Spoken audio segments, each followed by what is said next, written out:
Oke, kita lanjutkan Fani Aprilia. Bismillah.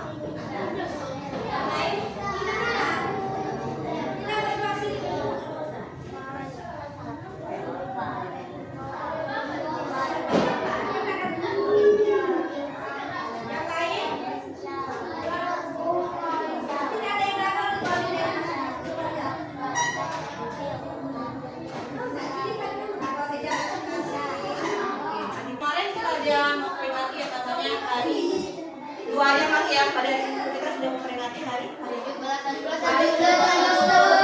yang tahu berapa tahun ulang tahunnya? 80 tahun ya.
Dekomposisi dalam berpikir rasional. Ada yang menanyakan saya sebelum kita lanjutkan? Ada yang bertanya? Dekomposisi itu Pertanyaan yang bagus ya. Dekomposisi adalah prinsip cara berpikir komputasional. Ada yang tak prinsip dalam berpikir komputasional, salah satunya adalah dekomposisi. Ada lagi yang mau bertanya? Ada lagi yang bertanya? Silakan ya. Ada, oke. Oke, berpikir komputasional berarti cara kita berpikir seperti komputer. Iya kan? Cara kita berpikir seperti komputer, saya akan jelaskan lagi. Salah satunya itu menggunakan 4 prinsip, tapi salah satunya adalah dekomposisi. Oke, jelas? Oke, jelas. Boleh keluarkan bukunya, kita nanti ada yang sambil keluarkan tulisnya. Jelaskan tulisnya. Dekomposisi dalam berpikir komputasional. Pernah tidak kalian membuat makanan yang kalian suka itu? Ada yang pernah buat tidak? Kalau kuliah jam di pagi hari atau siang hari atau malam hari, apa contohnya pembuatan kamu? Dia masak telur, baik, bagus. Ada lagi yang lain? Nasi goreng, pernah masak nasi goreng. Terus selanjutnya satu lagi siapa yang bisa sebutkan? Tempe goreng. Ada tidak langkah-langkah kecil yang kalian lakukan pada saat membuat tempe? Ada nggak langkah-langkahnya? Ada nggak instruksi ataupun langkah-langkah pembuatannya sesuai dengan urutan? Ada. Misal ini, ibu punya mie instan. Biasanya mie instan tuh kan merek tertentu, ada mie instan. Dibungkusnya, ada kemasannya, ada dibuat cara penyajian. Andaikan instruksinya tidak sesuai dengan yang kemasan, misal katanya masak, sebenarnya kan urutannya panaskan air. Tapi kalau seandainya kita kasih terbalik urutannya, kita buat minyak dimasak terlebih dahulu sampai dia panas, kemudian baru masukkan air. Bisa kan? Tidak. Kenapa? Karena sudah jadi minyak pasti gosong lebih dulu karena air belum masuk. Jadi secara tidak langsung kita sudah berpikir komputasional. Harus kita ikuti langkah-langkah tahap-tahapnya, langkah kecilnya bagaimana, tahap-tahap pembuatannya bagaimana. Secara tidak langsung yang kalian lakukan sehari-hari adalah sudah berpikir secara komputasional. Ada urutannya, ada langkah-langkah kecilnya, ya. Sudah. Nah, di sini tujuan pembelajaran kita hari ini ya tentang materi dekomposisi dalam berpikir komputasional, kita punya tujuan itu supaya setelah nanti kalian mempelajari dekomposisi berpikir komputasional, kalian mampu menerapkan teknik dekomposisi ya untuk menyelesaikan masalah komputasional dengan mengidentifikasi dan membaca masalah kompleks menjadi bagian-bagian kecil yang lebih mudah diselesaikan. Supaya semangat sebentar ya, kita buat dulu bukunya, kamu pagi, siang, dan malam mau lihat fokus atau tidak. Ya, mulai ya. Topung pagi, topung siang, topung malam. Oke, sudah konsentrasi, sudah fokus, kalian minta. Gambar apa ini? Nih ya, lihat di sini ada, di sini ada. T ya, pernah buat T? Apa yang kalian pikirkan tentang cara membuat? Atau oke, air panas. Apa sih nama air panas? Teh, gula. Itu sama teh. Lihat dulu, oke. Cara buat atau alat dan bahan kata siapa? Alat dan bahannya. Alatnya apa saja? Oh ya, piring, gelas, ataupun boleh piring, gelas, cangkir, sendok untuk mengaduk. Terus ada lagi bahannya apa? Itu alat ya. Bahannya apa? Menggunakan air panas, gula, oke. Tehnya teh apa? Teh apa? Coba deh ya. Karena kalau pakai teh yang seperti bubur itu harus disaring lagi kan. Langkah-langkah pembuatannya apa dulu kita masukkan? Air panas dulu. Oke, gula kita masukkan ke dalam cangkir atau ke dalam gelas. Kemudian masukkan teh ke dalam air panas. Kemudian baru kita jadi tehnya. Ada nggak langkah-langkah yang kalian buat? Langkah-langkah kecil yang kalian buat? Cara berpikir kita itu sudah berpikir komputasional, tapi ada dua prinsip di situ. Satu algoritma, satu dekomposisi. Supaya kalian tahu yang mana dekomposisi sama algoritma, nanti akan dijelaskan. Ini ada tampilan video. Ada tampilan video, nanti kalian lihat kira-kira tentang apa yang dia bahas. Tapi sebelum kita tampilkan video, kita nyanyi dulu kebiasaan anak Indonesia kita. 1, 2, 3. Ada 7 kebiasaan anak-anak Indonesia hebat. Bangun tidur pagi, beribadah, berolahraga, makan sehat bergizi, gemar belajar, bermasyarakat, tidur cepat, beristirahat. Oke, simak video berikut, catat hal-hal penting. Ini ada dekomposisi dalam berpikir komputasional. Contoh dekomposisi dalam berpikir. Halo teman-teman, perkenalkan namaku Tara. Aku adalah siswa kelas 4 SD di SD Nusantara. Saat di sekolah, aku dan teman-temanku mendapatkan tugas dari ibu guru. Aku mendapatkan tugas seni rupa sebagai pekerjaan rumah. Tugasku adalah membuat kerajinan tempat pensil dari botol plastik bekas. Bagaimana ya cara mengerjakan tugas tersebut agar lebih mudah? Aha, aku mempunyai ide. Sebelum mengerjakan tugas tersebut, aku akan mengurai tugas. Apa itu mengurai tugas? Mengurai tugas adalah memecahkan tugas besar menjadi potongan-potongan tugas kecil. Sehingga dalam mengerjakan tugas seni rupa tersebut, aku bisa memecahkan tugas tersebut menjadi potongan-potongan tugas kecil. Kalian perhatikan potongan tugas-tugas berikut ini ya. Aku akan membagi tugas menjadi 2 pekerjaan. Pekerjaan yang pertama yaitu siapkan alat dan bahan. Lalu aku mengurainya menjadi potongan tugas-tugas kecil. Lalu pekerjaan yang kedua aku bagi lagi menjadi beberapa tugas. Pekerjaan yang kedua yaitu membuat tempat pensil dari botol bekas. Nah, dengan menguraikan tugas besar menjadi tugas kecil, maka aku tidak akan kebingungan dalam mengerjakan tugas tersebut, karena tugas tersebut menjadi lebih mudah dan ringan untuk dilakukan. Sekarang kita masuk ke berpikir komputasional. Apa yang dibuat si Rara tadi? Mengerjakan tempat pensil. Dia buat cara dia memecahkan masalahnya adalah dibagi menjadi bagian atau langkah-langkah kecil, ya kan? Langkah kecilnya ada 2. Yang pertama adalah persiapan alat dan bahan. Yang kedua adalah cara membuatnya. Bagus. Salah satu contoh dari prinsip dekomposisi yang dia gunakan dalam kehidupan sehari-hari. Kita juga punya tugas, bisa nanti kita bagi dengan menjadi langkah-langkah kecil. Nah, sini berpikir komputasional adalah cara berpikir untuk memecahkan masalah secara logis, sistematis, dan efisien dengan pendekatan seperti yang dilakukan komputer. Ada prinsip yang harus kalian tahu. 8 prinsip berpikir komputasional. Boleh disingkat dengan kalian tahu DPAA atau PADA. Yang mudah yang mana? PADA saja. Oke. Kalau PADA, P-nya adalah pola. P-nya adalah pola. A-nya adalah kita ambil abstraksi, bagus. Abstraksi. Terus D-nya adalah dekomposisi yang hari ini kita pelajari. Dekomposisi dengan algoritma. Bisa dengan 4 ini?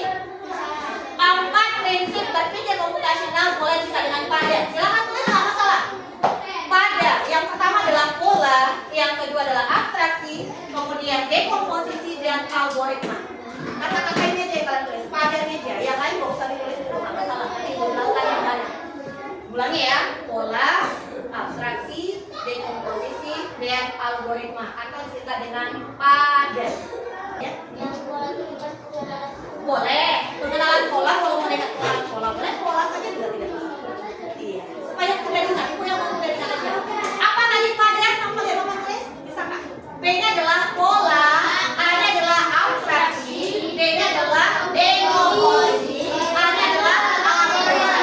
Oke, ibu jelaskan satu persatu. Nanti kalian lihat kira-kira yang mana algoritma dengan dekomposisi dari T yang ibu lihat tadi. Ya, silakan. Dekomposisi adalah memecah masalah besar menjadi bagian-bagian kecil. Diulangi, dekomposisi, dengarkan baik-baik saya, nggak usah tulis biar paham. Dekomposisi adalah dipecahkannya masalah yang besar menjadi bagian-bagian kecil. Itu pada dekomposisi. Udah tahu kan kata kuncinya? Dipecah menjadi bagian-bagian kecil. Oke. Kalau pengenalan pola itu adalah mencari persamaan dalam data atau peristiwa. Nanti akan dijelaskan contohnya biar paham. Yang ketiga adalah abstraksi, itu mencari informasi yang penting, yang nggak penting nggak usah dibuat, yang kita abaikan saja, abaikan yang tidak penting atau tidak relevan. Yang terakhir adalah algoritma, menyusun langkah-langkah penyelesaian secara terstruktur atau tersusun.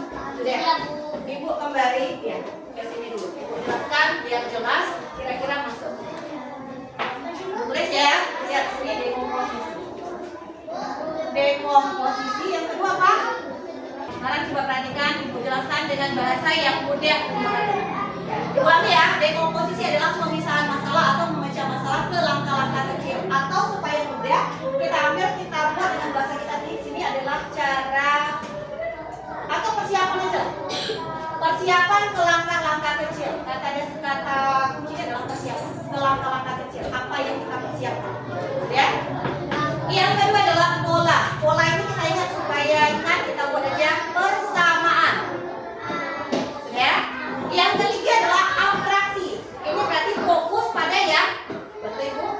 Yang penting. Iya, fokus pada yang penting. Oke, saya baca ya. Algoritma adalah langkah-langkah penyelesaian. Oke, langkah-langkah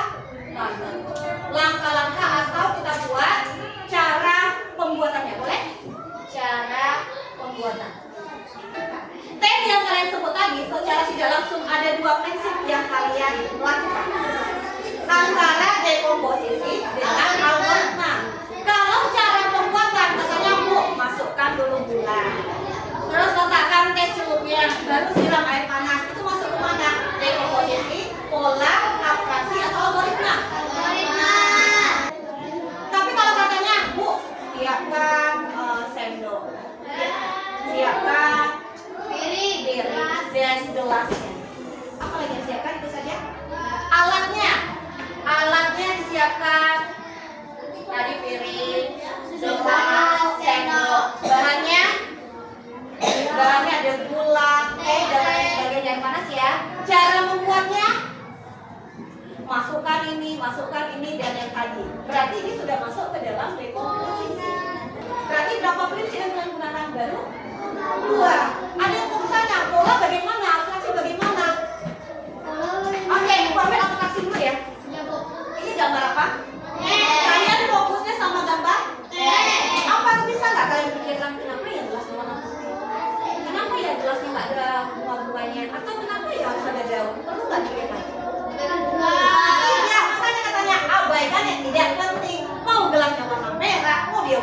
kopi, nggak usah dipikirkan gelasnya.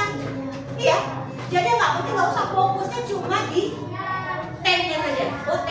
Untuk yang pola, nah ingat ya, yang pola ya berarti ini sudah dijelaskan, ini sudah, ini tadi yang nggak penting abaikan, yang penting aja kerjakan atau fokus yang penting. Kalau ini adalah cara pembuatannya atau langkah-langkahnya secara tersusun, jangan terbalik-balik, jangan masak ini sampai gosong baru masukkan air itu terbalik. Ya, oke ya. Oke, pengenalan pola. Hari pertama ibu buat teh ibu buat ya.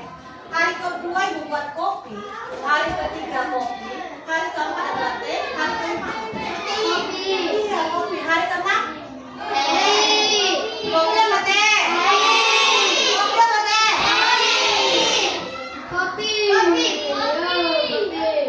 Apa? Kopi. Jawabannya adalah kopi. Saya. Jadi dalam pengenalan pola kita lihat persamaannya, mencari kesamaan dalam data. Datanya udah jelas loh. Jadi kalau hari ini buat kopi, besok teh, besoknya lagi tanpa apa lagi buat kopi dulu baru teh, selanjutnya kopi lagi, kemudian teh lagi, kemudian kopi lagi teh. Gitu ya. Itu kesamaan pola supaya kita bisa tahu.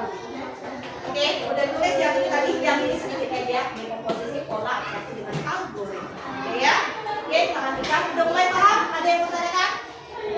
Jelas? Oke, jelas. Sekarang coba dilihat. Nih, manfaat dekomposisi. Ada nggak manfaatnya kita berpikir dengan prinsip dekomposisi dalam kehidupan sehari-hari? Ada. Contoh, membuat masalah lebih mudah dipahami. Iya kan? Dengan membagi-bagi langkah-langkah kecil tadi. Dekomposisi kan membagi masalah-masalah kecil. Contohnya resep makanan. Resep makanan membuat agar-agar, membuat apa tadi nasi goreng, membuat teh juga minuman bermasalah. Yang kedua, mempermudah kerja tim dalam membagi tugas. Misal, kelompok ini tolong buat ya, misal ya, buat bukan jadwal kelas atau daftar piket. Jadi mereka membagi kerja langkah-langkah kecilnya bagaimana proyeknya kan membuat daftar piket. Kalian bagi, siapa yang membeli alat ya, siapa yang menyiapkan bahan ya, siapa yang nanti menulis ya, dibagi menjadi langkah-langkah kecil. Oke ya, jelas ya. Dan yang ketiga adalah memungkinkan evaluasi dan perbaikan lebih cepat. Nah, sini contoh. Ada nasi goreng kepada Azam, sini ada nasi goreng. Nih, dekomposisi nanti tugas kalian yang ini ya. Tapi nanti Ibu acak, nggak tahu kelompok yang mana dapat membuat itu dan lain sebagainya. Tapi sebelum Ibu buat ke sini, yang ini dulu kita bahas. Ini adalah nasi goreng. Masalahnya adalah yang harus dia pecahkan adalah membagi langkah-langkah kecil dalam pembuatan nasi goreng. Ini ada gambar kuali ya, kelihatan dari jauh? Iya, kelihatan. Kualinya sebagai apa? Alatnya, bahannya atau apa? Oke, alat ya. Siapkan selain wajan apa aja? Sendok. Ini sendok kan? Iya, spatulanya. Kemudian pakai apa lagi? Alat yang lain dulu. Alat yang lain. Oke, piring, sendok. Oke, boleh. Terus pakai mie sendiri atau pakai ulekan? Pisau, ya. Pisau, talenan. Nggak mungkin kalau nggak pakai talenan, kan nggak mungkin di piring. Oke, ada lagi. Kemudian dimasaknya di mana kalau nggak pakai alat? Kompor gas boleh, kompor apapun boleh. Mungkin ada apinya. Kan kalau udah siapkan tapi tidak ada kompor itu masuk di alat, ya kan? Bahannya boleh buat ada nasi pakai telur, cabai bawang itu jadi mana dia kalau sudah diulang atau sudah diblender? Iya, bumbu. Berarti yang pertama adalah adanya alat, persiapan alat. Yang kedua persiapan bahan. Yang ketiga adalah persiapan bumbunya apa? Bawang merah, bawang putih, cabai dan lain sebagainya. Iya kan? Dan yang terakhir adalah cara buatnya. Ini sudah ada dibuat dengan sendok, dia buat masukkan ini dulu dan lain sebagainya sampai kalau yang terakhir adalah merasa. Bisa? Setiap kelompok diberikan kartu mini proyeknya. Ada kartu mini yang Ibu bagikan. Masing-masing ada angka sini, tinggal kalian nanti buat bagaimana langkah-langkahnya. Kalau misalnya nih, jus apa yang buat? Kata, buah naga, jamu biskuit bebas. Kalian buat ya. Kemudian besok ulang tahun siapa yang mau kalian? Kalian tulis salah satu. Misalnya si bin A, kalau misalnya ini dapat yang ini. Memasak nasi udah jelas gimana? Fokus ya, ada lain ya. Dan yang terakhir membersihkan ruang kelas. Kelas berapa kita? Ini Ibu bagi, berarti ini jus. Pokoknya itu aja ya. Ini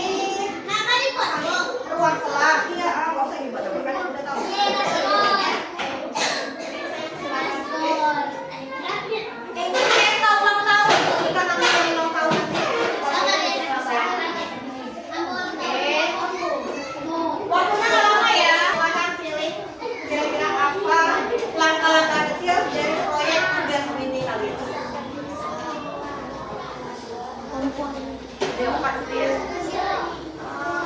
Ya saya sakit ya. Sambung ya. Ini lagi sakit ya.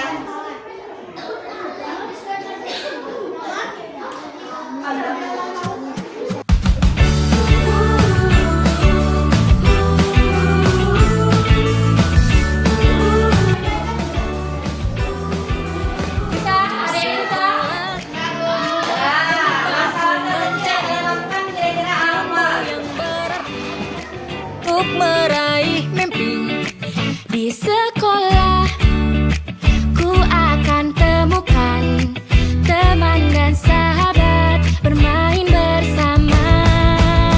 Ku ingin sekolah, ku ingin sekolah, ingin pintar, punya banyak teman. Ku ingin sekolah,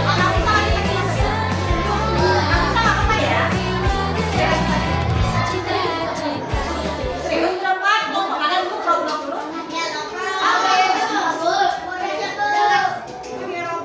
Ya, silakan bacakan.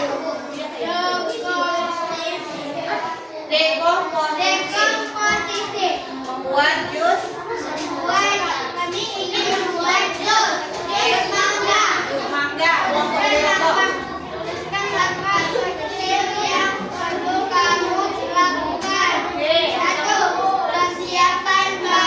Nah, bahannya apa saja? Mangga. Oh iya, ya. Buah mangga. Air. Gula. Oke, boleh. Alatnya apa saja? Blender. Gelas.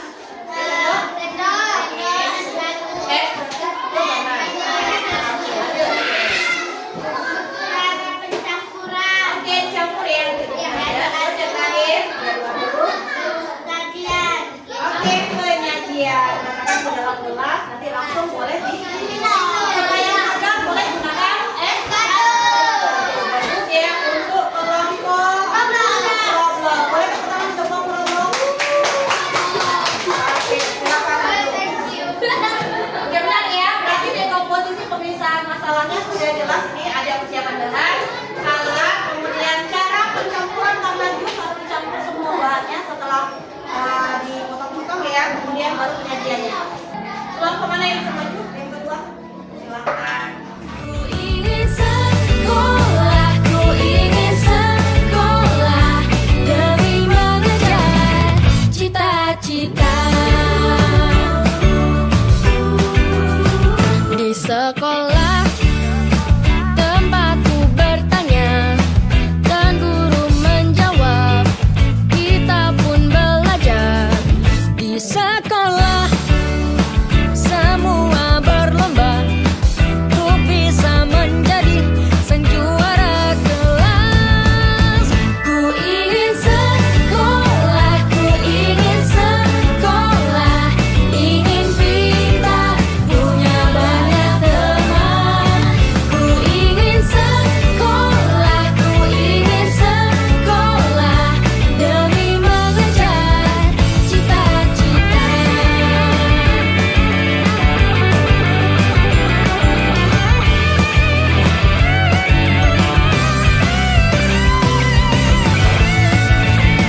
Ku ingin sekolah, ku ingin. Oke, apa yang dilakukan pertama? Oke, persiapan bahan, bagus. Oke, terus memasak dan penyajian. Oke, semuanya kasih tepuk tangan untuk kelompok. Apa yang sudah kita pelajari hari ini? Dekomposisi. Berpikir bagaimana mengaplikasi dekomposisi dalam kehidupan sehari-hari. Perlu tidak kita berpikir? Apa? Untuk memecahkan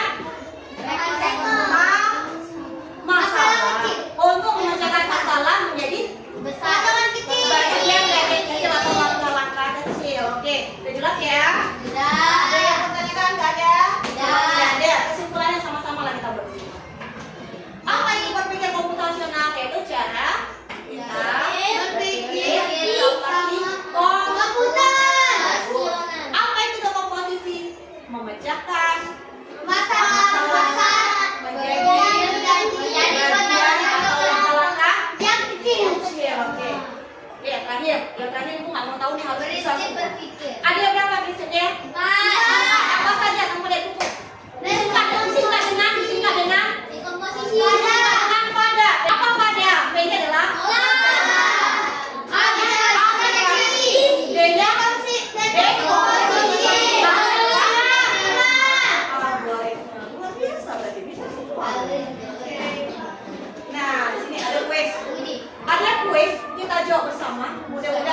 menggabungkan beberapa masalah menjadi satu. B. Membaca masalah menjadi langkah-langkah kecil.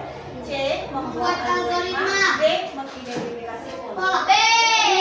Jawabannya adalah B. Itu membaca masalah menjadi langkah-langkah kecil. Benar tidak ya? Coba ibu tes ya. Setuju, ada yang mengganti nggak?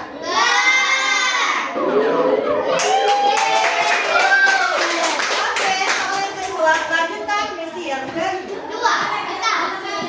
Ingin sekolah, ku ingin sekolah demi mengejar cita-cita.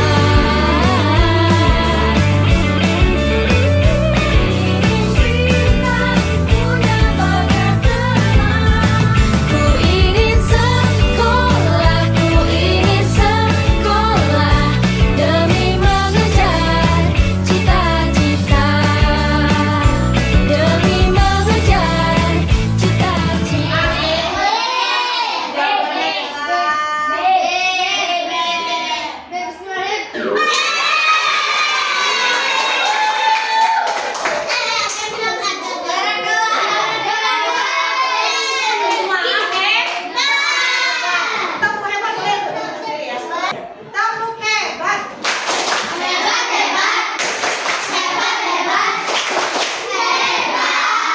Buatlah badan dekomposisi kegiatan favorit di rumah.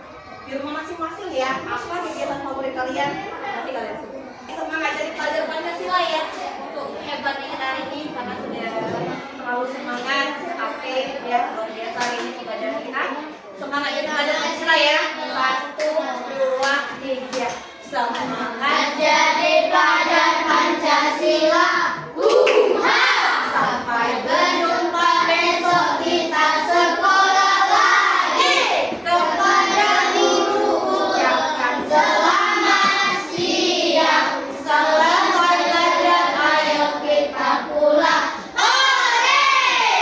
Ucapkan terima kasih kepada anak-anak ibu semua yang sudah aktif dalam pelajaran ini. Pokoknya anak-anak ibu kelas 5A itu memang luar biasa hebat. Jadi sebelum kita tutup pembelajaran kita, seperti biasa ya, kita akhiri dengan doa. Sama-sama berdoa dipimpin oleh wakil ketua kami.